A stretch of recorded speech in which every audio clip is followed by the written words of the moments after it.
Hola, buenas tardes. Ahí habilitaron la sesión. Somos muy poquititos.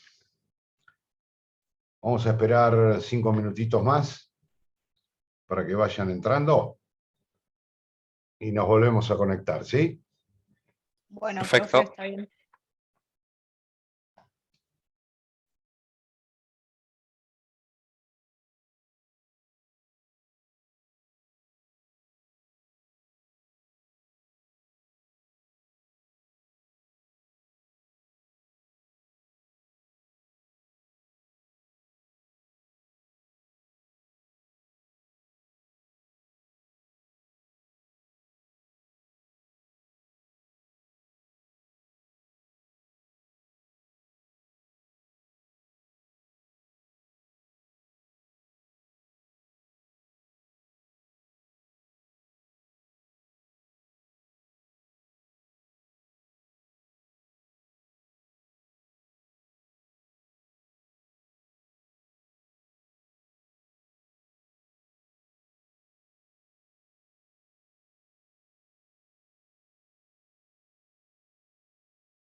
Bueno, ¿cuántos somos? 29. Podemos ir comenzando ya, ¿no? Antes que nada, creo que la fecha del parcial va a ser el día 4 de mayo, conforme se estaba consensuando con el centro de estudiantes, porque algunos le coincidían con otras materias, no recuerdo cuál, la del día 2. Así que creo que está previsto el 4 de mayo el parcial. Es correcto, ¿no? Sí, habían dicho en una plenaria que iba a ser el 4. Bien. Sí. Buenas tardes. A ver, buenas tardes. Calendario. Estamos a 18. 21, 25. Bien. Creo que vamos a llegar con lo que teníamos planeado. Pero bueno, tenemos que igual, de todas maneras, ir adelantando algunas cosas porque es muy largo el artículo 80 que estamos analizando. Así que, igual que la otra vez, vamos marcando algunos conceptos básicos, algunos aspectos, quizás los más relevantes o salientes, o que pueden ofrecer algún tipo de complejidad, y después ustedes lo completan con lo que está subido en el blog, en el campus, o por cualquier otro libro de texto, ¿no?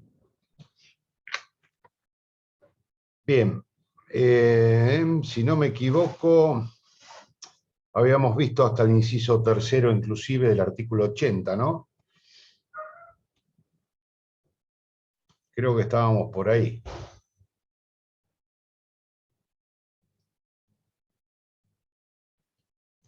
Ahí estábamos, ¿no?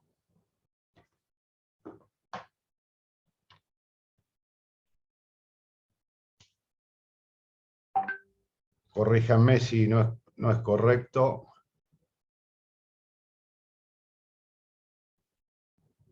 Estábamos ahí. Habíamos visto el título 1.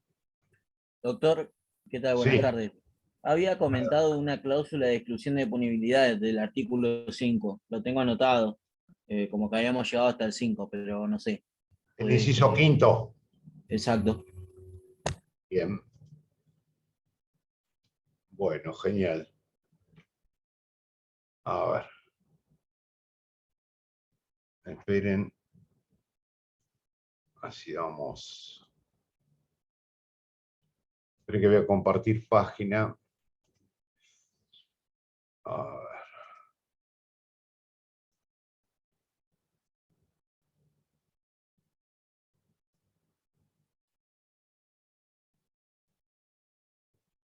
Bueno.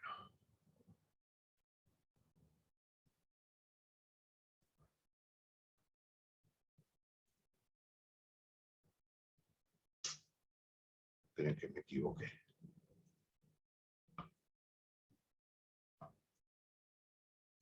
El cuarto lo habíamos visto entonces. Habíamos visto placer, codicia, odio racial, religioso, género, orientación, identidad de género. Su expresión lo habíamos visto. Bien.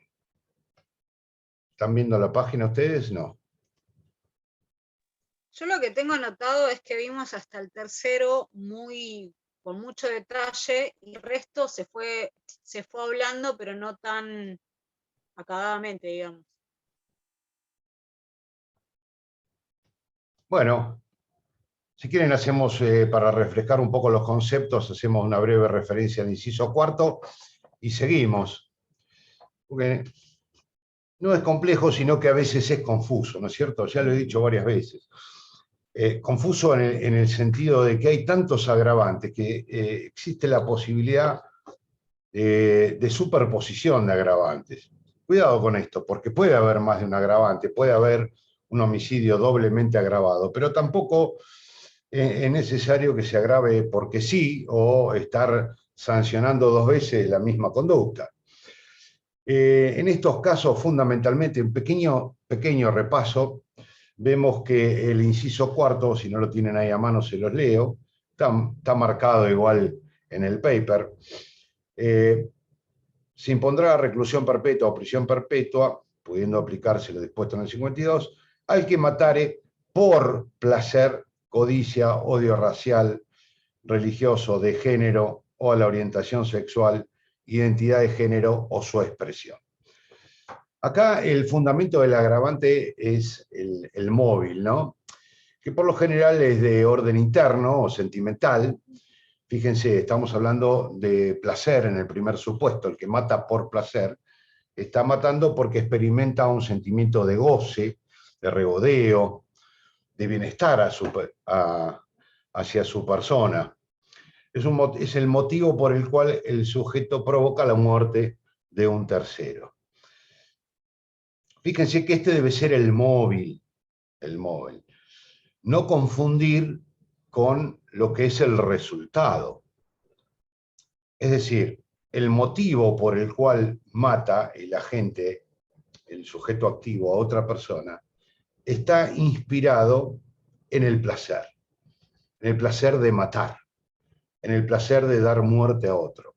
Más allá, como dice algún autor, de las torcidas inclinaciones personales que pueda tener el agente, ¿no?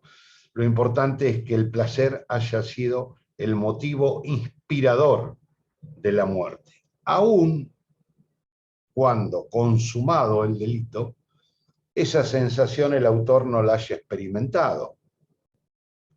Vale decir que el placer, como móvil, como motivo, tiene que ser, lógicamente, anterior al hecho de la muerte. Es decir, el motivo por el cual el autor decide matar a otra persona. ¿Esto qué significa? Que a la inversa, cuando se mata por este motivo y el sujeto no lo experimenta, ¿no? Habíamos quedado que el delito se comete igual. Reitero, si el móvil es el placer, el delito va a quedar perfeccionado con esta agravante, aun cuando después el sujeto no haya experimentado esa sensación agradable de regocijo, de placer. Y les decía, paralelamente a la inversa, si el autor mata por cualquier otro motivo, X, personal, y luego experimenta ese placer con la muerte de la víctima, el delito no se va a ver agravado, al menos por este inciso. Porque en ese caso el placer surge con posterioridad. Supongamos que un sujeto tiene una disputa con su vecino y por X razones le da muerte. Si esa muerte le dio al final un verdadero placer, dice, qué suerte que lo maté, qué sensación de agrado, de bienestar que tengo, eso no va a ser un motivo de agravación. Únicamente el placer va a ser agravante en los términos del inciso cuarto cuando haya sido el móvil, es decir, la causa que lo impulsó al autor a dar muerte a otra persona. Vale decir que el móvil siempre es anterior al hecho del homicidio. No interesa lo que después experimente el sujeto activo con ese resultado muerto. ¿En qué se diferencia? Porque acá se puede confundir con el ensañamiento, ¿se acuerdan? En el ensañamiento había también una sensación similar de dar muerte a otra persona, el inciso segundo, ¿recuerdan? Donde el sujeto activo quiere hacer sentir la muerte de su víctima y por ese motivo utiliza un medio tortuoso para darle muerte, para que la víctima experimente su propia muerte. Y eso le puede generar cierto agrado. En principio, si tenemos que encontrar la diferencia, está dada por eso, precisamente, que uno es un modo cruel de matar, el ensañamiento, y este se trata de un motivo por el cual, el motivo inspirador por el cual el sujeto activo le da muerte. Que no se encuentre el motivo, vamos a suponer que realmente no se sabe por qué mató, no autoriza automáticamente a utilizar este agravante. No autoriza al Poder Judicial a utilizar este agravante. Ausencia de motivo no significa placer.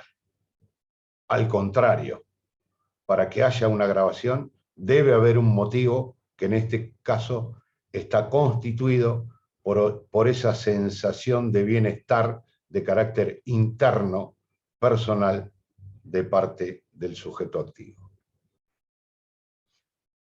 Otro tanto puede ocurrir con la codicia.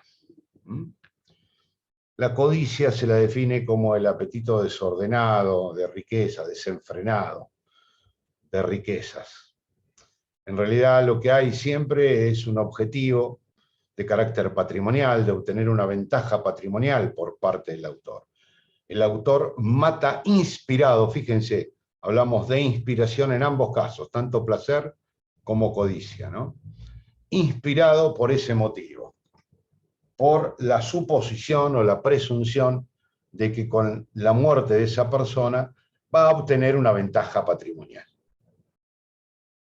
Al igual que en el caso del inciso anterior, hay una avidez patrimonial constituida por un ánimo de lucro, ¿no? En el inciso tercero, el que mata por precio o promesa remuneratoria, me estoy refiriendo. Hay también una avidez de carácter patrimonial, obtener una ventaja patrimonial. ¿Pero en qué se diferencia? En primer lugar, que acá no hay ningún pacto con ninguna otra persona. No hay un pacto criminal, que es lo característico del inciso anterior. Y en segundo lugar, podríamos decir que es una relación de género-especie, ¿no? El género sería el ánimo de lucro y la especie, cada una de las que estamos mencionando. La diferencia fundamental, al margen de no existir, al igual que en el caso anterior, un pacto o un acuerdo con otra persona, acá el sujeto cree, supone que matando a la víctima va a obtener una ventaja de carácter patrimonial. Como por ejemplo, caso típico de gabinete, el que mata a su padre o a su tío para heredarlo, ¿no? Ahí nadie le prometió nada, nadie le pagó, simplemente lo mata con la creencia de que de esa manera se va a haber beneficiado patrimonialmente. Siempre en la codicia hay una pretensión de carácter patrimonial, que puede ser tanto este ejemplo que ponemos de gabinete, como decía, de doctrina, como también aquel que pretende retener una cosa que tiene legalmente y la tiene que entregar, obligación de entregar o devolver, o el que pretende liberarse de una deuda, ¿no? O sea, mata inspirado en ese apetito desmedido o desenfrenado de riqueza, en donde la característica fundamental es la pretensión de obtener una ventaja de índole patrimonial, diferenciándolo del inciso tercero, fundamentalmente a raíz de la inexistencia de pacto, como en el supuesto anterior, de una tercera persona que actúa como instigador y de que no existe ninguna certeza de que con ello se va a beneficiar efectivamente. Otro de los móviles, todo el inciso cuarto es un agravante que está fundado en un móvil, ¿no? Y de carácter interno, vivencial por parte del sujeto activo. Otro de los supuestos es matar por odio, que vendría a ser lo opuesto al placer. Acá hay un sentimiento de carácter negativo, hay una animadversión o aversión, rechazo, en definitiva un sentimiento de desprecio. El odio es un sentimiento de carácter personal, fundamentalmente con esta calidad negativa de desprecio hacia algo o alguna cosa. Habitualmente, y con anterioridad a la reforma del artículo 80 del Código Penal, únicamente estaba contemplado el odio racial o religioso, al que se le agrega el odio de género, de la orientación, de la identidad y la expresión. A partir de la ley 26.743 de identidad de género. Se agrega como un elemento más a ese odio. Pero no obstante, el fundamento de la grabación está dado por ese sentimiento de desprecio, animadversión hacia alguien. ¿Por qué? ¿Fundado en qué? Según el texto actual que tenemos en el artículo 80, está dado por la raza o la religión en primer término. Vale decir que el sujeto mata porque odia a la víctima por pertenecer a determinada raza o religión. Esto es porque es de raza negra, aria, asiática, en fin. O por pertenecer a determinada religión, como podría ser musulmana, católica, o por ser ateo, es decir, por no pertenecer a ninguna religión. Es decir, por no comulgar y odiar los principios que informan a determinada doctrina que emana de las distintas religiones que hay en el mundo. Normalmente lo vinculábamos, no figura aquí, pero lo vinculamos con la ley 23.592, es la que tiene que ver con la represión de actos o omisiones discriminatorias, ¿no? La ley 23.592 está acoplada al Código Penal. No sé si ustedes la ven en teoría general o en la primera parte de la carrera. Estos actos o omisiones propias de determinadas actitudes de discriminación que están penadas, por así decirlo, con un agravante para cualquier delito cometido que se inspire en ciertas condiciones negativas, nuevamente, basadas en el odio racial, étnico, religioso. Es más extenso.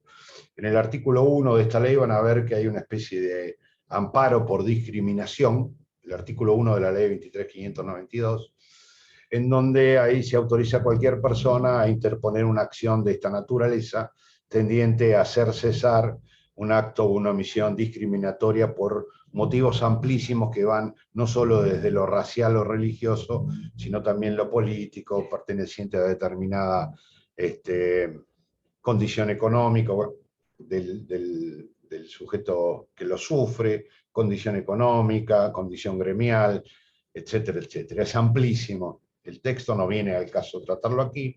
Y en el artículo 2, en lo que respecta a la parte penal, se emparenta con esto del genocidio, ¿no? El genocidio es, como se dice ahí, un concepto más amplio. Está desarrollado por el decreto ley 6286, creo que también lo ven, me imagino que en humanos, ¿no? O en constitucional.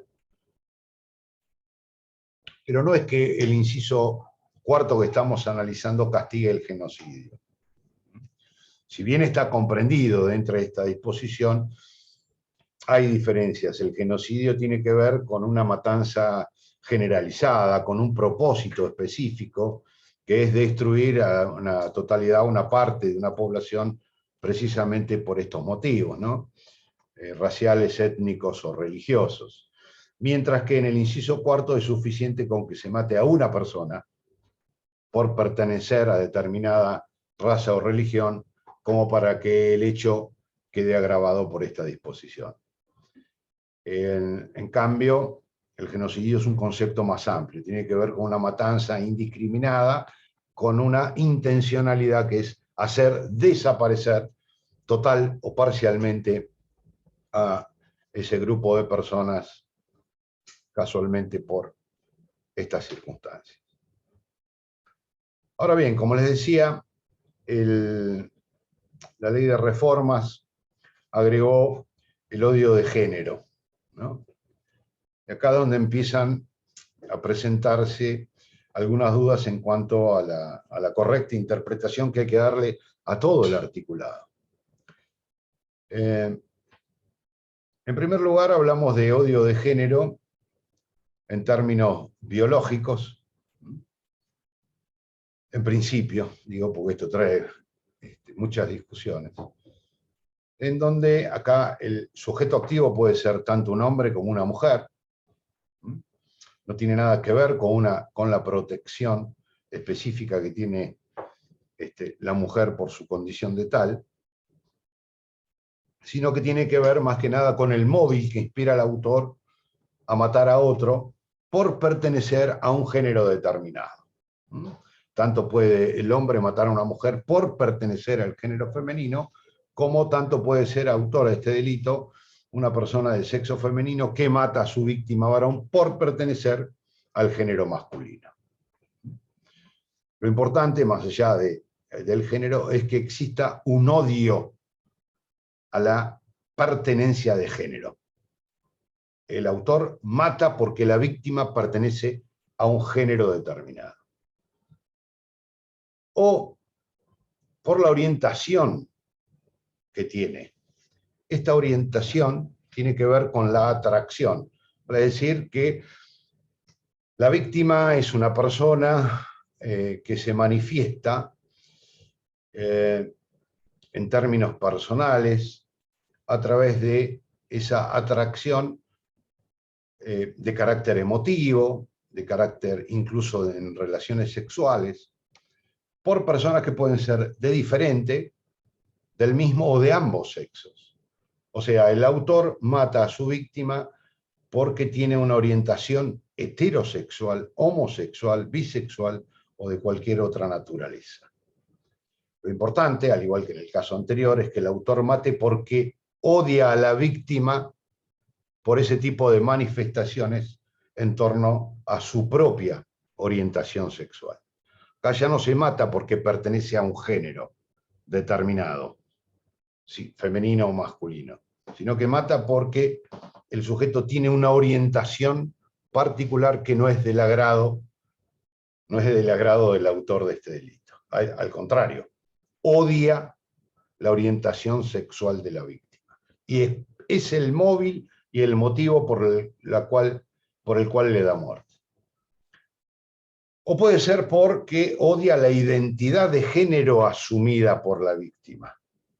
Por eso está relacionado con esta ley 26.743 de identidad de género, su decreto 101, el decreto reglamentario, en donde acá el odio se manifiesta por parte del autor a la víctima por la vivencia interna, por la autopercepción que tiene la víctima, que puede o no corresponder, dice la ley, con el sexo asignado al momento del nacimiento. Vale decir que el autor mata porque la víctima optó por una identidad de género, de autopercepción diferente a la que le corresponde biológicamente.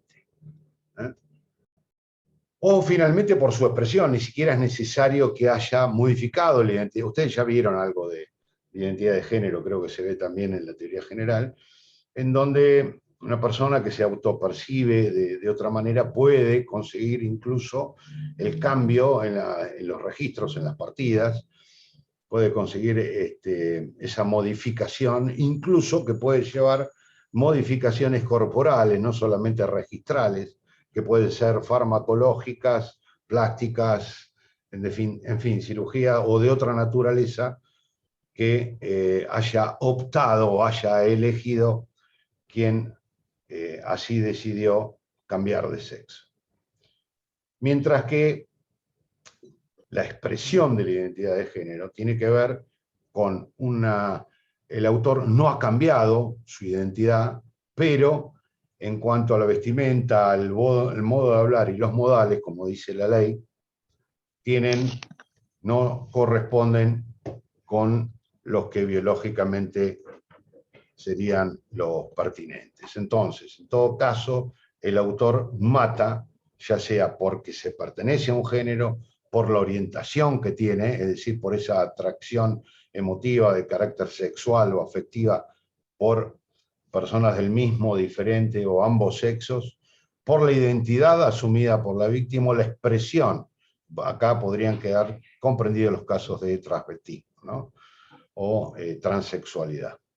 En fin, vuelvo a repetir, en todos los supuestos es fundamental que el autor, el móvil del autor, haya sido precisamente la orientación sexual, el género, la identidad o su expresión. Si yo mato a mi vecino que es homosexual, pero por un litigio que tenemos de carácter territorial, esto no va a implicar una agravación del hecho delictivo, porque ese no fue el móvil. Es independiente de la condición de la víctima.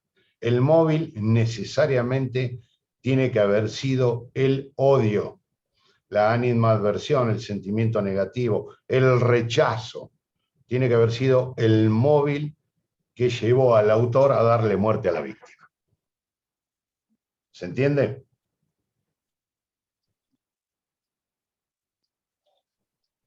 Todas estas condiciones, desde el punto de vista subjetivo, no hay ninguna duda que el dolo comprende, como en todo caso de homicidios que estamos hablando, la voluntad de matar a una persona,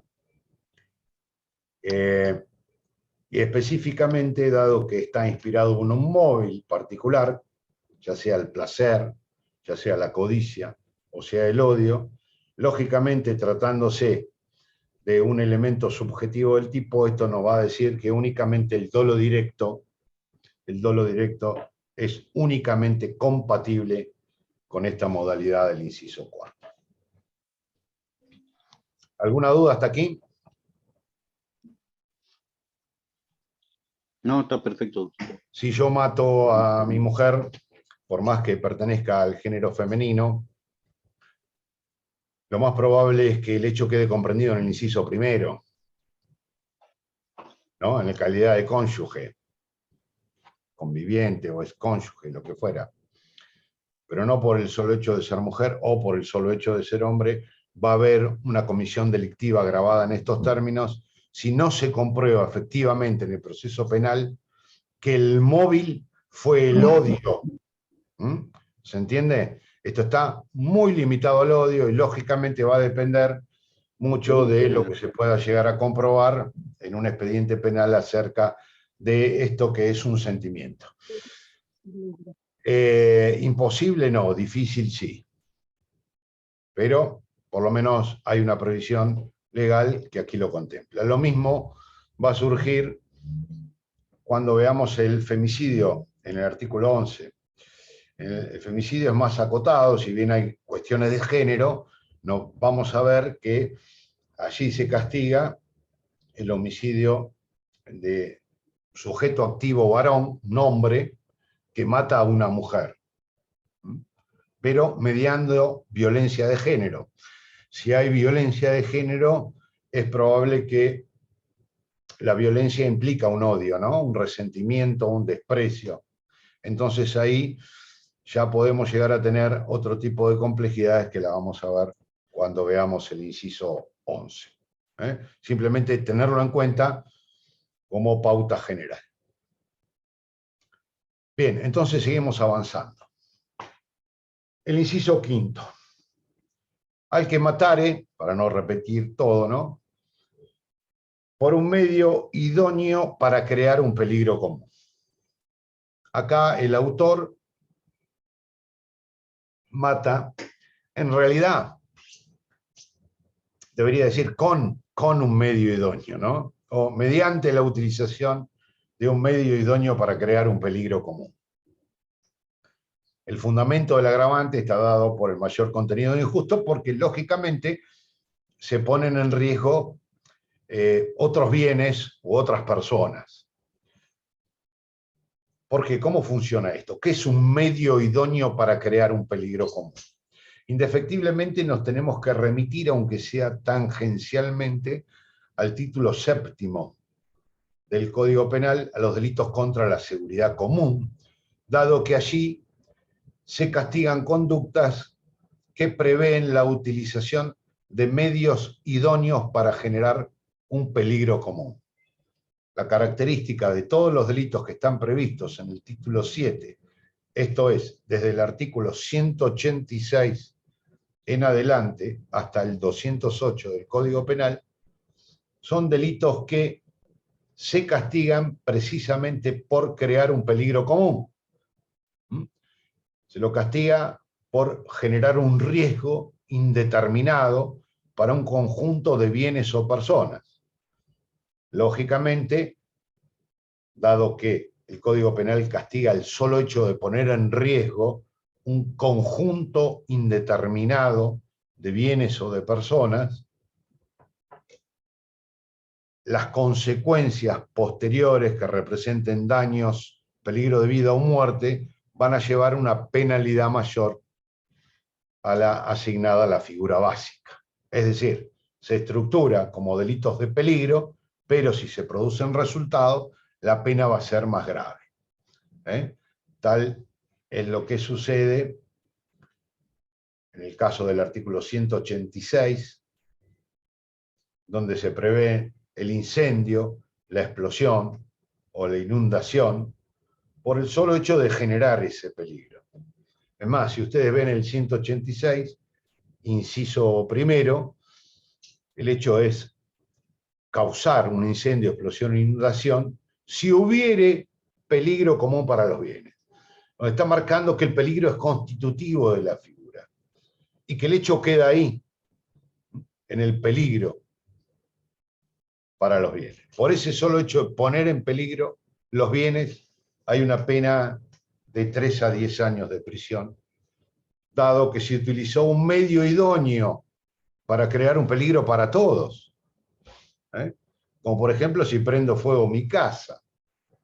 A la ley no le interesa proteger ahí la propiedad privada. No es un delito contra la propiedad. De hecho, la propiedad, al ser privada, tiene la garantía constitucional de libre disponibilidad. Yo puedo hacer de mi casa lo que quiera.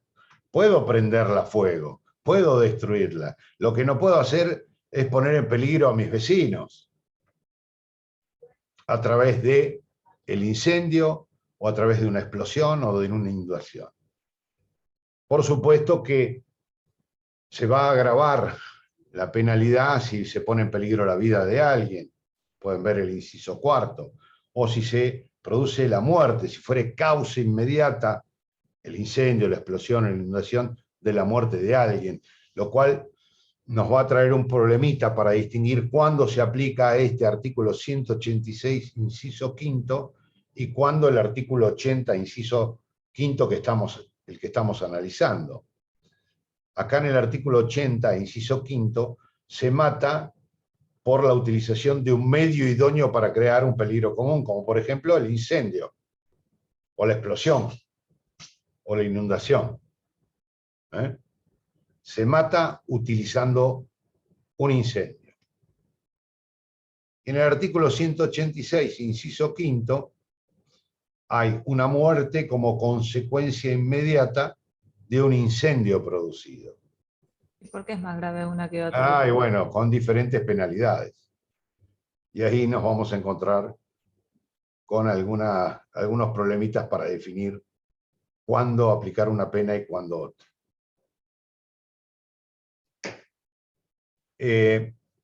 Si quieren, ahí vamos. Ahora vamos a eso. Me gustaría terminar con esto. Así como mencioné el incendio, la explosión, la inundación, puede ser una conducta que ponga en riesgo los medios de transporte y de comunicación, a la seguridad del tránsito, ¿no? Es decir, aquellos delitos que están contemplados en el artículo 190 y siguientes. El hecho de que cualquier persona a sabiendas ejecuta cualquier acto que ponga en peligro la seguridad de una nave, aeronave o construcción flotante. Artículo 190 del Código Penal, por mencionar algún ejemplo, o envenenar o adulterar de modo peligroso para la salud aguas potables, sustancias alimenticias o medicinales destinadas al uso público o al consumo de una colectividad de personas. Son conductas idóneas para generar un peligro común que se castigan como tal. A eso está haciendo referencia este inciso quinto que estamos analizando. Vale decir, que el autor no solo mata, sino que para llegar a esa muerte utilizó un medio idóneo que pone en peligro la seguridad de los demás, de un conjunto indeterminado de cosas o personas. Para matar a mi vecino, prendo fuego el departamento donde vive. No solo lo estoy matando, sino que además estoy poniendo en riesgo a todos aquellos que habitan el edificio o la propiedad de los vecinos. ¿Se entienden? Hay un agregado al homicidio que justifica, según nuestro legislador, la imposición de una mayor pena. ¿Por qué? Porque no solo mató, sino además porque puso en peligro un conjunto de bienes o personas en forma indeterminada. Él quería matar a alguien en particular, pero además puso en peligro a otro conjunto de bienes o de personas que no tenían nada que ver con el hecho.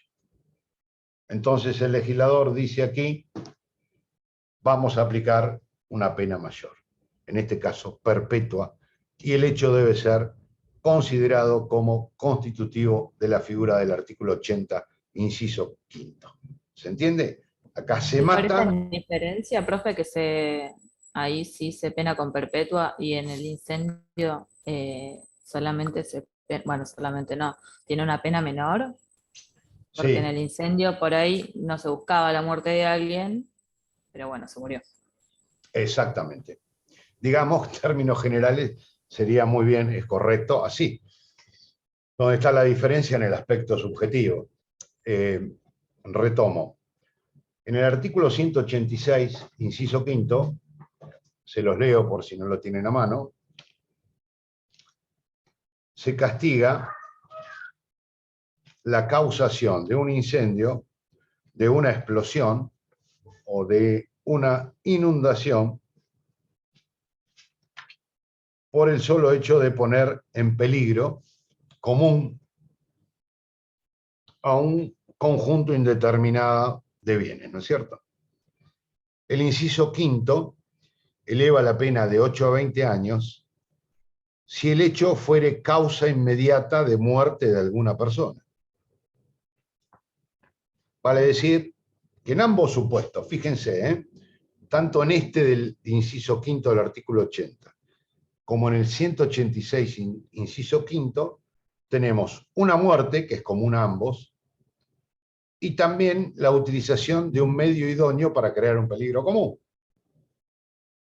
La pregunta es, ¿por qué tanta diferencia de pena? ¿Dónde está la distinción? ¿Cómo hacer para encuadrar, para interpretar correctamente y encuadrar el hecho en una figura o en otra? Lo primero es lo que dijo nuestra compañera Paula, ¿no? Claro, en el artículo 186, inciso quinto, el sujeto lo que quiere es incendiar, prender fuego, es un fuego peligroso. Esto es el incendio. Y ocurrió una muerte. No era la intención, vamos a hablar de intención acá, en primer término, no era la intención matar a nadie. Él quería prender fuego. Quería incendiar la propiedad del vecino, quería prenderle fuego. La casa del vecino porque tenía una disputa de límite. Bueno, a consecuencia de ese incendio murió el vecino. No lo quería matar. ¿Por qué? Porque si lo quería matar y para ello le prendió fuego la casa, poniendo en riesgo a los demás bienes, el hecho sería constitutivo del artículo 80, inciso quinto, donde hay una intencionalidad de matar. Bien, hasta ahí vamos. Esa sería la primera distinción que tenemos que hacer. ¿Se entiende? En el artículo 80 hay un dolo directo de muerte, cosa que no sucede en el artículo 186, inciso quinto. Pero, siempre hay un pero, acá en el inciso quinto del artículo 186, la ley parece querer poner algunas restricciones, porque dice fuere causa inmediata, no dice cualquier causa, ¿no? O consecuencia, dice causa inmediata. Se los repito. 186, inciso quinto, castiga el incendio, la explosión o inundación con reclusión o prisión de 8 a 20 años si el hecho del incendio, de la explosión o de la inundación fuere causa inmediata de muerte de alguna persona. Como que refuerza, ¿no? No cualquier causa, sino aquella que es inmediata. Las causas mediatas quedarían afuera. Entonces, si yo produzco un incendio, quiero quemar la vivienda de mi vecino, poniendo en riesgo a todos los demás, siempre el riesgo es constitutivo de este delito de incendio. Mi vecino escapa del fuego, sale a la calle, pero luego regresa porque fue a buscar los dólares que tenía atesorado en el colchón. Regresa a la casa incendiada y ahí muere. ¿Corresponde este agravante?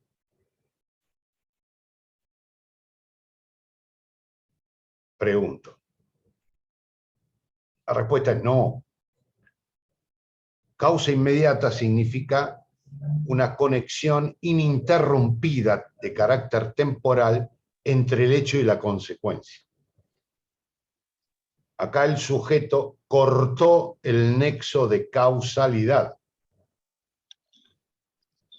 Salió de la escena, salió del lugar, salió de la situación y él volvió, generando entonces ese corte de nexo de causalidad ininterrumpido que significa causa inmediata. Otro tanto puede pasar con otros supuestos, ¿no? Como en el mismo ejemplo de prender fuego a la casa del vecino, vienen los bomberos y uno de los bomberos muere a consecuencia de las llamas.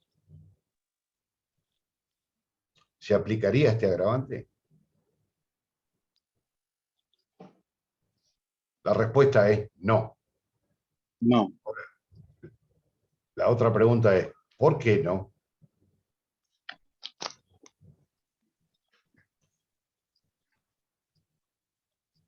¿Alguna idea? Porque, doctor, disculpe, me parece Sí. que ya el bombero está cumpliendo sus funciones como Claro, claro. no es parte de la causa inmediata. No, lógico. No, no está dentro del nexo de causalidad. Sí, como bien decía al principio, acá hay un deber, hay una posición de garante por parte del bombero, hay una asunción de riesgo personal. Él se coloca en esa situación. Esa conducta, en los supuestos de deberes de garantía, no puede serle reprochado al autor del hecho. Con lo cual, la muerte del bombero no quedaría alcanzada por el agravante del inciso quinto. Precisamente porque hay una posición de garante, él asume el compromiso de asumir el riesgo en función de la profesión, de la ocupación que desempeña. Ahora, hasta ahí todo muy lindo. Quedamos y nos ponemos de acuerdo en que en el artículo 80, inciso quinto, hay un dolo directo de matar. El autor quiere matar y para eso escoge un medio peligroso, un medio idóneo para crear un peligro común. Por eso le corresponde perpetuo, porque hay un dolo directo a homicidio. En estos casos del 186, del incendio seguido de muerte, no. El autor no quiere matar. El autor quiere incendiar. Y a consecuencia de su conducta, hay una muerte. Igual no Esto hay un dolo llevó- eventual ahí. Claro, vamos por partes. Esto llevó a la doctrina a decir, estos son delitos preterintencionales. Recuerdan los delitos preterintencionales de la parte general, ¿no? Sí, sí. En los delitos preterintencionales hay un dolo en el inicio y culpa en el resultado. Dolo en la primera parte y culpa en la consecuencia. Con lo cual diríamos, en esta sintonía, en esta sintonía, que hay un dolo de incendio y la muerte le es atribuida a título de culpa. Sí. Esos son casos puros de delitos preterintencionales. Dolo de inicio, o sea, dolo de incendio, el autor quiere incendiar, y hay culpa, imprudencia, negligencia, una infracción al deber de cuidado en el homicidio. Por eso, el homicidio es atribuido, la muerte es atribuida a título de homicidio culposo. Esto es lo que dice la generalidad de la doctrina. No estoy de acuerdo. ¿Por qué? Porque si fuese así, nos tendríamos que preguntar qué son y por qué aparecen en nuestro Código Penal delitos preterintencionales. Es decir, que van más allá de la intención. ¿Alguien me podría decir, esto es parte general nuevamente, por qué y con qué finalidad se crea un delito y qué constituye un delito preterintencional?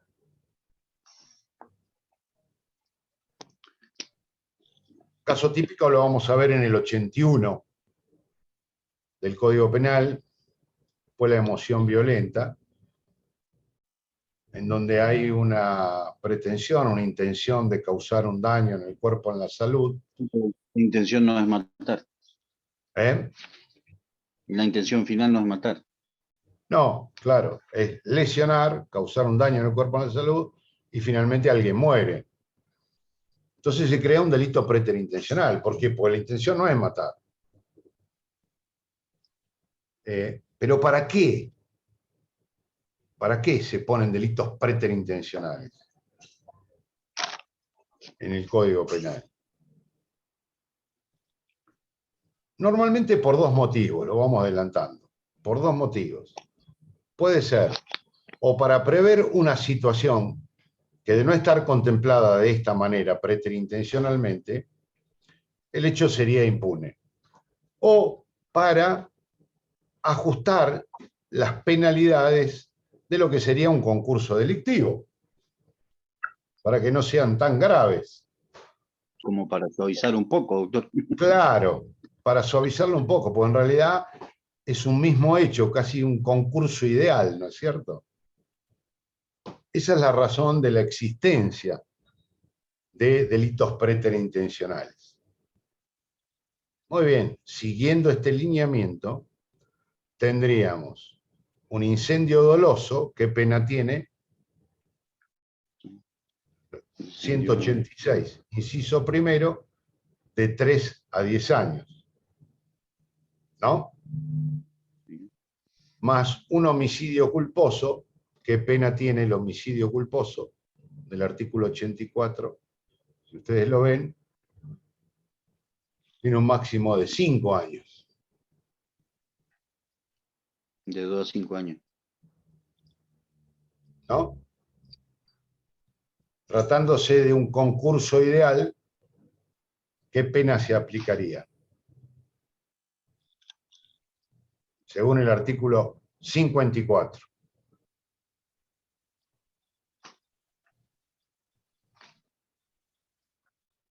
Parte general.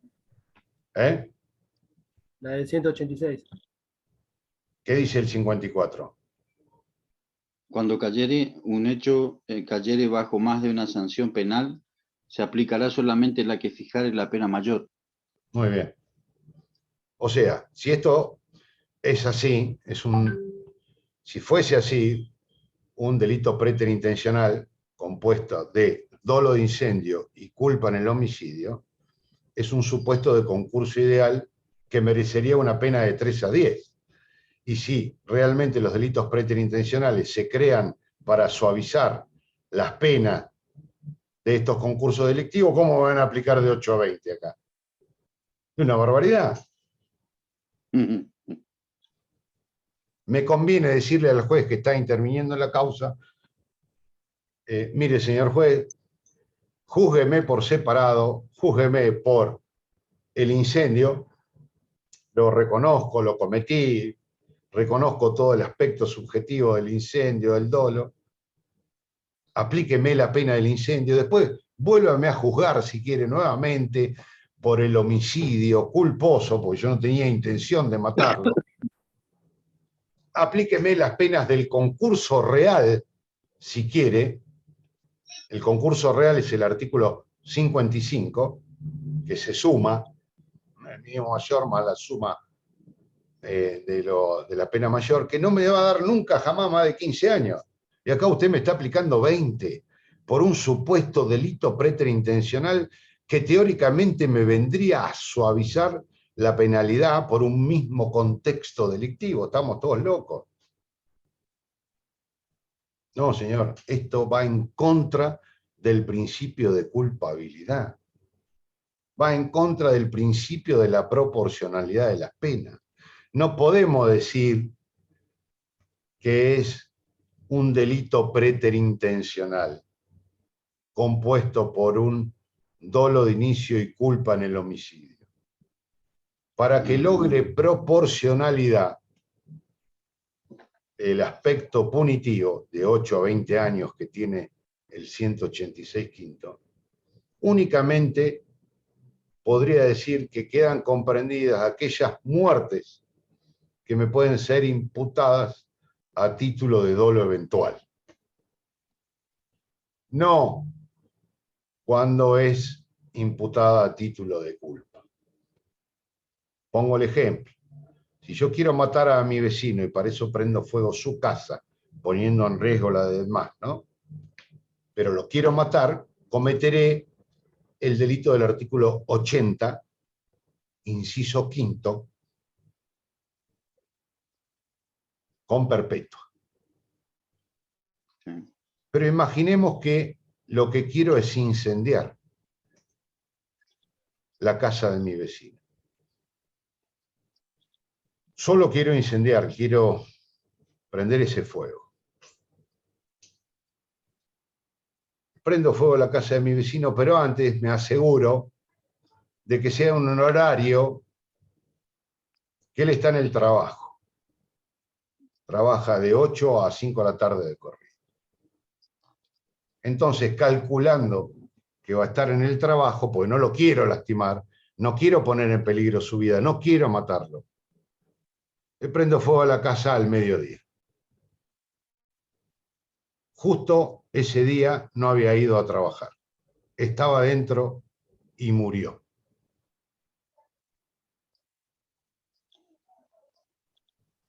Supuesto 1. Supuesto 2. En la misma situación, únicamente quiero prenderle fuego la casa a mi vecino. Si me preguntan, ¿usted lo quiere matar? No, no lo quiero matar, no quiero que corra peligro, no quiero que...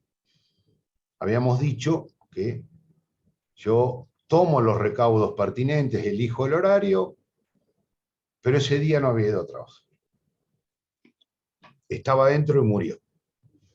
Ese es el supuesto 1. Supuesto 2, le quiero prender fuego a la casa de mi vecino, no lo quiero matar, pero por ahí me represento, digo, a lo mejor está hoy, no sé dónde trabaja, no sé si trabaja o no, yo le prendo fuego, y si está dentro, que se muera. Ese es el supuesto 2. ¿Dónde ubicaríamos 1? ¿En qué tipos penales ubicaríamos el supuesto 1 y el supuesto 2? El supuesto 1 es un homicidio con culpa, es un homicidio preterintencional, ¿o no? Y el segundo es un dolo eventual. Eventual. Vayamos por partes. No es un homicidio preterintencional. No, no. En el supuesto 1, en donde el autor trata de cerciorarse que no esté, pero por un defecto de cuidado no se dio cuenta que ese día no había ido a trabajar, tenemos un delito de incendio, sin ningún lugar a duda, más un homicidio culposo, que por tratarse de un mismo contexto de acción, torna aplicable el artículo 54, es decir, un concurso ideal de delito entre incendio doloso más un homicidio culposo. Pena a aplicar mayor. entre 3 a 10 años. ¿Sí? Supuesto 2. Tengo un incendio doloso y tengo una muerte, causa inmediata cometida con dolo eventual. Es decir, acá sí puedo aplicar el artículo 186, inciso quinto, en donde la pena va de 8 a 20 años. ¿Por qué? Porque se respetan estos principios de proporcionalidad punitiva. Fíjense que la pena es casi similar a la de un homicidio doloso. ¿Se dan cuenta? Con esto, lo que quiero decir es que únicamente se podrá aplicar esta figura del 186, inciso quinto, cuando la muerte a consecuencia de ese incendio, explosión, inundación, la causa inmediata pudiera imputarse solo y exclusivamente a título de dolo eventual al autor del incendio. Si por el contrario la muerte es atribuida por alguna falla, algún déficit en el deber de cuidado, esa muerte se convierte en culposa, que sumado al incendio doloso nos dará un concurso delictivo en términos del artículo 54 del Código Penal. Reservando el artículo 80, inciso quinto que estamos analizando, a los supuestos en donde la muerte es querida, es pretendida por el autor del hecho. Y para ello recurre a un medio idóneo para generar un peligro común. ¿Se entiende? Si no, el jueves lo repasamos. Esto es importante porque ustedes van a leer Bonpadre, Fontán Balestra, Soler, lo que fuere, y le van a decir, el 186 quinto es un supuesto de delito preterintencional. Cuidado, no es dolo en el inicio y culpa en el resultado. Si aseguramos esto, si aseguramos que es un delito preterintencional con culpa en el resultado, estamos violentando principios de culpabilidad surgente del artículo 18 de la Constitución Nacional, el principio de proporcionalidad punitiva, que es consecuente del principio de culpabilidad, y el principio de razonabilidad de los actos de gobierno del artículo 28 de la Constitución Nacional. ¿Qué sucede? Esto viene desde el inicio del Código Penal. No figuraba en el proyecto Tejedor ni en el código de él, porque él todavía no estaba desarrollada toda la teoría de los delitos contra la seguridad pública. Es más, Tejedor concebía al incendio como un supuesto de delito de daño, es decir, un delito contra el patrimonio. Toda la elaboración doctrinaria y normativa de los delitos contra la seguridad pública o seguridad común es obra de la legislación moderna, a través de una serie de pasos que tuvo que dar la doctrina penal para llegar a esta concepción de seguridad pública o seguridad común, como ustedes quieran llamar, en donde se va a castigar como pauta fundamental la puesta en riesgo, no de un bien en particular, no de una persona en particular, sino de un conjunto indeterminado de personas o bienes. Y lo que se va a castigar no es el daño, no es la destrucción de ese objeto que se pretende tutelar, sino la mera puesta en riesgo. Si no entendemos esto, no entenderíamos la diferencia que hay entre un homicidio cometido con el empleo de veneno, artículo 80, inciso segundo, con lo que dispone el artículo 201 bis, que es envenenar el agua potable, los alimentos o las sustancias medicinales. Delito contra la seguridad pública. Claro. En donde la diferencia va a estar en el sujeto pasivo. Los delitos contra la seguridad pública, el sujeto pasivo es indeterminado. En el artículo 80, inciso segundo, el sujeto pasivo es perfectamente determinado. Quiero matar a alguien y lo voy a hacer a través del suministro oculto y clandestino de veneno. Mientras que en el otro, en el artículo 200, enveneno el agua potable que surte a un hospital, por ejemplo, a un conjunto indeterminado de personas, y se produce la muerte de alguien por haber consumido esa agua envenenada. No va al artículo 80, inciso 2, va al artículo 201 bis, en función del artículo 200. Pero bueno, más allá de las particularidades técnicas puntuales, lo importante es distinguir la afectación a un bien jurídico de una o de otra manera. Esto nos va a decir que el hecho es comprendido, dentro de un título o dentro de otro. Cuando el objeto de protección es individual y el propósito, el ataque va dirigido contra alguien en particular, vamos a estar siempre en presencia del título primero, en el supuesto que estamos analizando. Cuando el aspecto principal del ataque está dirigido a un objeto en forma indeterminada, vamos a estar en presencia de alguna de las conductas del título séptimo del Código Penal. Aun cuando los resultados fueran idénticos y los hechos tuvieran una naturaleza idéntica, se diferencian en el aspecto subjetivo. Fíjense que en el 85 tenemos una muerte y un incendio, por poner un ejemplo de medio idóneo, ¿no? Una muerte y un incendio. Y en el 186 también tenemos un incendio y una muerte. Es naturalmente idéntico, pero subjetivamente totalmente diferente.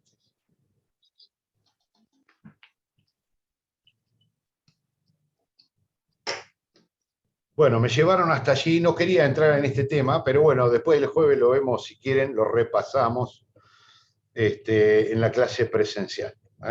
Pues me interesa que quede bien clarito, bien clarito. Independientemente de lo que ustedes después opinen. Ustedes me pueden decir, mire, doctor, yo estoy como buen padre, para mí es un delito preterintencional, lo dice buen padre, Fontán Balestras, perfecto, estamos de acuerdo. No es decir que eso no es pertinente. Ustedes pueden opinar de cualquier manera. Simplemente le estoy marcando una visión, una perspectiva diferente a todo esto. Creo que interpretarlo de esa manera, puede colisionar con estos principios constitucionales de culpabilidad, proporcionalidad punitiva y razonabilidad de los actos de gobierno que surge del artículo 18 y 28 de la Constitución Nacional. Pero no significa que ustedes estén de acuerdo con este modo de interpretarlo, ¿no? Simplemente marco una opción distinta, diferente, más relacionada con aspectos constitucionales que con esto. Les decía, perdón, me fui, que esto no figuraba ni en el proyecto Tejedor, ni en el Código Nuevo.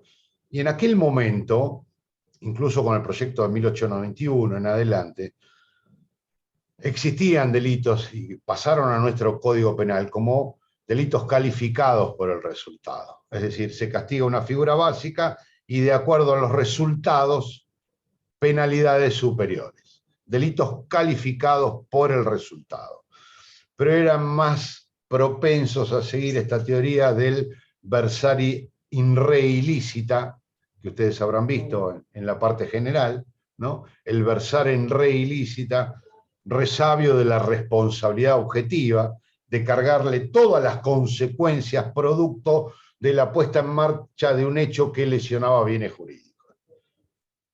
Luego con el tiempo se fue perfilando este principio de culpabilidad en donde la Corte fue terminante, más allá de toda la dogmática, la doctrina en general, en decir que el principio de culpabilidad comprende y exige que para aplicar una pena a una persona, para reprocharle un hecho delictivo, debe existir al menos dolo o culpa de su parte.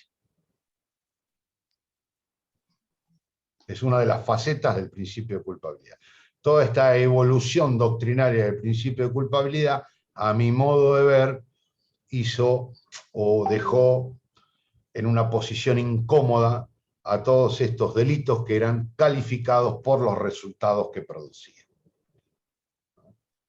Pero bueno, les vuelvo a repetir, ustedes pueden estar de acuerdo con otra opinión. Simplemente estaba señalando otra perspectiva de carácter interpretativo para esta figura, creo a mi modo de ver más compatible con lo que dispone la Constitución Nacional y la evolución del principio de culpabilidad.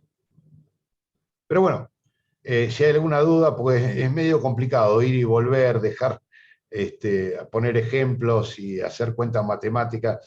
Si quieren, el jueves lo repasamos en 5 minutitos. Sigamos. Vamos al inciso sexto. ¿Están muy cansados? No, no. Muy bien. Vamos al inciso sexto. Yo quería llegar hasta el 8, pero no sé si vamos a llegar. El inciso sexto. Por si no lo tienen a mano, se lo leo textual. Bueno, la primera parte lo conocen. Recuerden, hay prisión o reclusión perpetua. Al que matare, inciso sexto, con el concurso premeditado de 2 o más personas. Fíjense, acá estamos hablando de una circunstancia de agravación que está motivada en el mayor poder o potencialidad ofensiva por parte de los intervinientes, ¿no? ¿Cuántos son estos? ¿Cuál es el número mínimo requerido? 2 o Pues, más. muy bien. 2 o más es lo que dice el texto. Concurso premeditado de 2 o más personas. Hay una mayor potencialidad ofensiva por parte del sujeto activo y la víctima se encuentra en un mayor estado de indefensión. Está en menores condiciones o probabilidades de defenderse frente a un ataque que es plural. Pero puede haber 10, 15, 20, pero como mínimo tiene que haber ¿cuántos? Pensemos. 2. Como mínimo. 2. 3. Ya empezamos con problemas. Por eso le decía que... Claro. Es importante leer todo el contexto, ¿no? A veces se nos escapa, ¿sí? Esta norma va dirigida ¿a quién? Al que matare, no sé si me ven, uno, Sí, sí. con el concurso, al que matare, con el concurso premeditado de 2 o más personas. El que matare junto con 2 o más personas más. ¿Se entiende? Con lo cual el número mínimo sería 3. Les repito, el artículo 80 dice, se impondrá reclusión o prisión perpetua al que matare, a ese va dirigido la norma, al que mata, con el concurso de 2 o más personas más. ¿Se entiende? Son 3, me ven los dedos. Al que matare, con el concurso de 2 más, como mínimo. Ya ahí empezamos a generar la controversia. Es más lógico, ¿no? Tiene sentido con otras disposiciones del Código Penal, que siempre exige 3 personas como mínimo para agravar el hecho o las penalidades de un hecho. Es más compatible con la existencia de la asociación ilícita, en fin. Está más relacionado con el aspecto técnico jurídico de nuestro Código Penal, el número mínimo de 3. Incluso terminológicamente, si lo analizamos, es como decíamos, ¿no? La norma castiga al que matare con 2 o más personas más en concurso premeditado. ¿Qué significa esto de concurso premeditado? El concurso premeditado nos está diciendo, las 2 palabras tenemos que interpretarlas como tal, ¿no? Concurso en principio significa acuerdo también. Y premeditado que fue pensado con anterioridad, premeditado, pensado antes. La ley que lo modifica en su momento, nuevamente tenemos que hacer referencia a la ley 17.567 del año 68, Soler, Fontán Balestra, Aguirre Barrio, expresamente decía que hayan intervenido en la ejecución, queriendo reforzar la idea de que este concurso premeditado tenía que ser por actuación conjunta de 3 o más personas, porque es precisamente lo que le daba sentido al fundamento de la grabación. No es lo mismo enfrentarse 1 contra 1 que 1 contra 3. Si hay 3 del otro lado, lógicamente van a tener mayores posibilidades de éxito. Y es precisamente ese mayor contenido de injusto el que le da fundamento a la agravación aquí prevista. Pero eso luego fue quitado con las sucesivas reformas, aun cuando pueda servir de pauta interpretativa. ¿Por qué digo esto? Porque acá hablamos de 3, como mínimo, personas que intervienen. El tema es cómo intervienen, por un lado. Y por el otro lado, ¿qué es exactamente la premeditación? La premeditación. Decíamos que premeditar es pensar antes, ¿no? Pensarlo, reflexionar acerca de ello y ponerse de acuerdo para intervenir y dar muerte a alguien, no de cualquier manera, sino del modo planificado. Si hablamos de pensarlo antes, premeditar, estamos hablando de que podría existir o debería existir una premeditación previa al hecho, y lógicamente así es. Pero, ¿en qué tiempo? Para que haya premeditación lo tienen que venir hablando de hace 30 días, de una semana atrás, al menos con 24 horas. Algunas legislaciones pusieron plazos de 24 horas, como la legislación brasilera, 8 horas, hablaba alguna bula de un papa para utilizar en el derecho romano, llamémosle, o mejor dicho, de los estados romanos, italianos, napolitanos. Se consideró que era una técnica legislativa inconveniente, ¿no? Establecer un plazo de premeditación, con lo cual se deja librado a la interpretación judicial acerca de este momento de la reflexión. La doctrina, la jurisprudencia establece que puede ser pensado incluso momentos antes de la ejecución del hecho. Lo importante no es tanto la premeditación, sino que haya habido una planificación, aunque sea momentáneamente antes de la ejecución del hecho, pero que se hayan puesto de acuerdo en matar de esa manera contando uno con otro.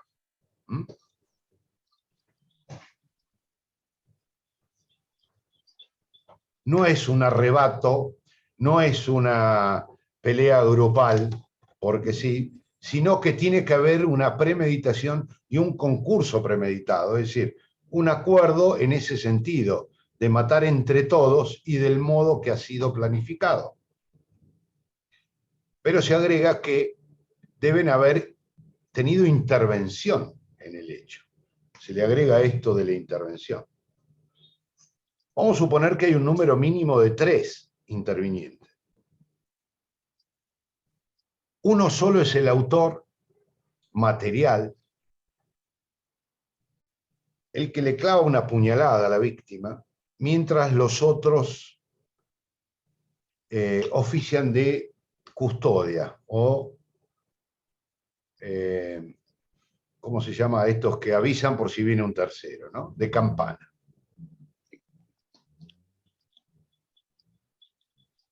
Es más, 10 minutos antes dijeron, che, mirá, el autor les dice a sus compinches, por favor, ustedes hagan de campana, yo lo voy a agarrar a la víctima, porque lo quiero matar. él va, el autor material, y lo ejecuta. Los otros dos se quedan uno en cada esquina, para avisar en el caso de que, si viene la policía, un tercero, un amigo. O sea, se pusieron de acuerdo antes, se pusieron de acuerdo en cómo hacerlo, cómo llevar adelante esa ejecución, y se hizo de tal manera. Hay un autor y dos que ofician de campana. ¿Corresponde la aplicación de este agravante? ¿Hay un concurso premeditado de 2 o más personas?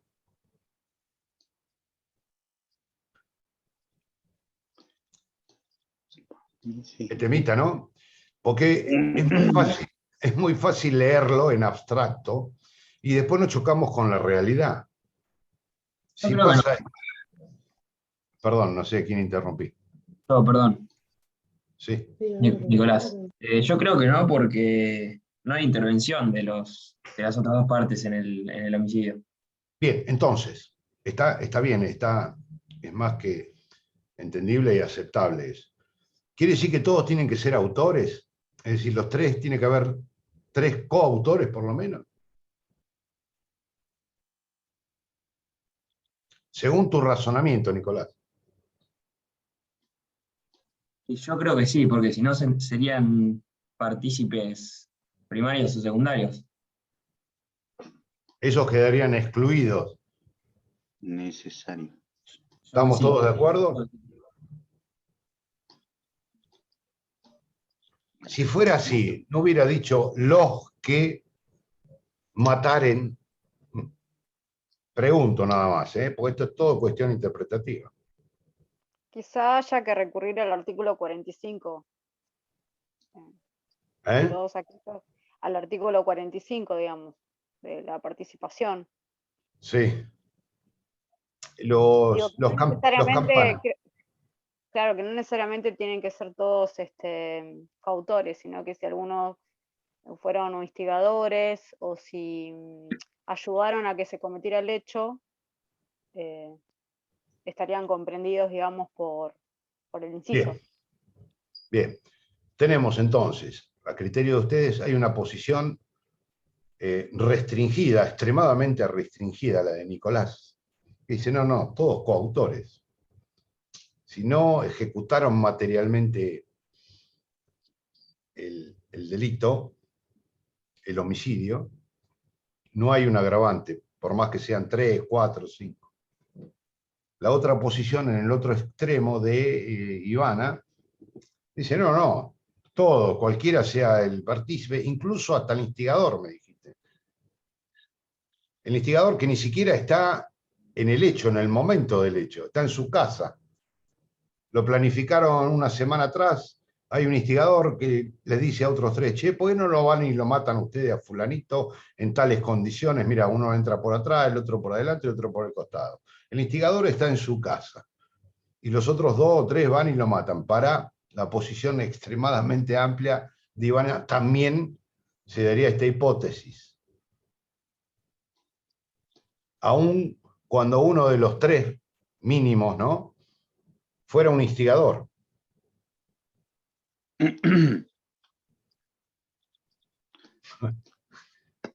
Miren lo que Doctor, vamos marcando. Sí. Adelante. Caigo, ¿no es cierto?, o sea, pasaría lo mismo que si entre 2 lo sujetan y el tercero lo apuñala. Ah, muy bien. 2 lo sujetan y el tercero la apuñala. ¿No entra dentro de este inciso sexto? Yo creo que sí. Pero es Estamos, distinto sí. que lo sujeten a que hagan de campana igual. Ah, Porque si hacen de Ajá. campana, por ahí no era necesario que hagan de campana Bien. para poder matarlo, Bien. pero sí que lo sujeten. bien. Ahí tenemos ya una tercera posición. Quedan incluidos todos los que intervienen en el hecho, como decía Soler. Pero intervenir en el hecho significa intervenir materialmente. ¿Quién interviene en el hecho? El autor y los partícipes primarios. Esos intervienen en el hecho. Es decir, el que le presta al autor un auxilio sin el cual no se hubiera podido cometer el delito. Entonces, esta tercera posición nos dice que si hay 3 como mínimo, puede ser los 3 coautores, como decía Nicolás, pero también un autor y o dos coautores y un partícipe, pero solo primario. Todos están de acuerdo que el que no interviene en la ejecución, caso del instigador, o el auxiliador subsecuens, es decir, el que le presta una ayuda a los autores con posterioridad a la ejecución, esos quedarían afuera. ¿Me van siguiendo? Todos los que intervienen en el hecho, en la ejecución, concurso premeditado, le dan esta acepción. Concurso premeditado significa concurrir también en la ejecución del hecho. ¿De qué modo? Como autor, coautor o partícipe necesario hasta que dé el número mínimo. Partícipe primario, perdón. Algunos hablan de partícipe necesario, técnicamente es mejor hablar de partícipe primario, ¿no? ¿Se entiende? Con lo cual, para gran parte de la doctrina, creo que es mayoritaria, queda fuera la posibilidad de que uno de ellos sea un partícipe secundario. Casi todos en general coinciden que ni el instigador ni el auxiliador subsecuens, es decir, el que le presta una ayuda o colaboración con posterioridad del hecho, habiendo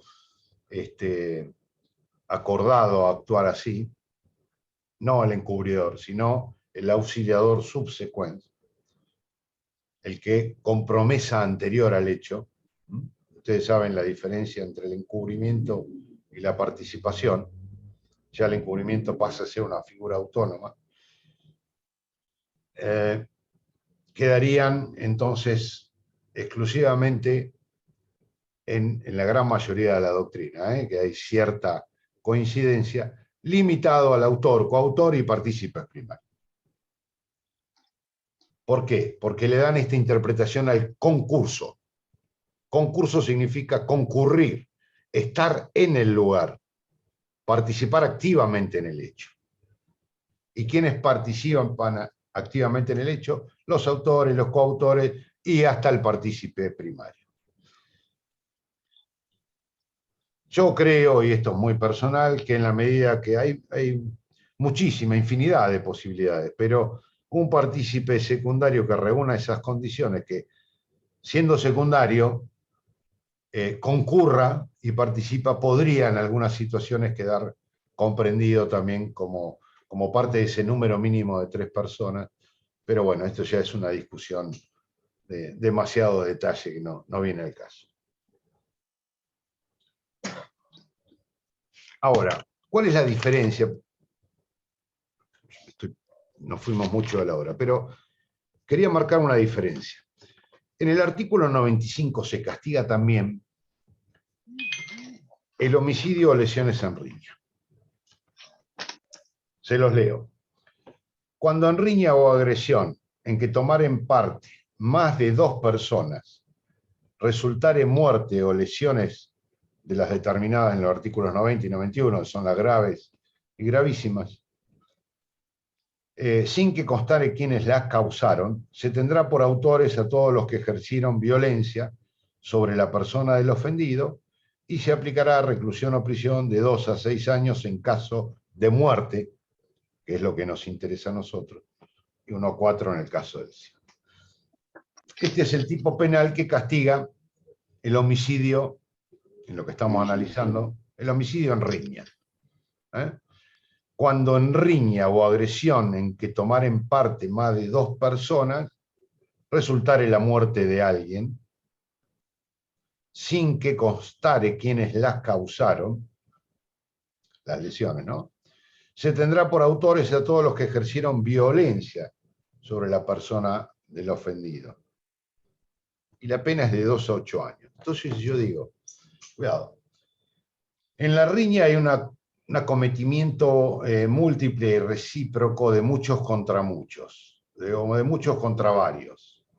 En la agresión es respecto de uno solo, ¿no? Pero no importa, sea riña o agresión, acá tenemos varios intervinientes. Tenemos un grupo de personas que van y golpean a otro y le ocasionan la muerte. Todos participaron y contribuyeron, hicieron su aporte con un tipo de violencia, como puede ser trompadas, patadas, en zonas muy sensibles que provocan la muerte a la víctima. Vamos a suponer que 3, 4, 5 personas